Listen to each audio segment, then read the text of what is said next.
আমাদের Kakinara high road ওপারে আড়ত মাছের সকাল সকাল গেছিলাম। এখানে আমাদের পুকুরে মাছ জাল দেওয়া হয়েছিল, গেছিলাম, প্রচুর মাছ এসছে। এখানে ছোটো ছোটো সিলভার কাপগুলো বিক্রি হচ্ছিল, ছোটো 250-300 ওজন হবে। আর এদিকে বিক্রি হচ্ছিলো বাটা, তো বাটাগুলো 120 টাকা, 25 টাকা সাইজের বিক্রি হয়েছে।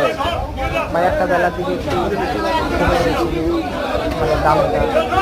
প্রথম দিকে এই মাছই মোটামুটি বিক্রি হচ্ছে বাটা। বেশ ভালোই লাগে সবার সঙ্গে মাছের হাতে মাছও দেখা হয়।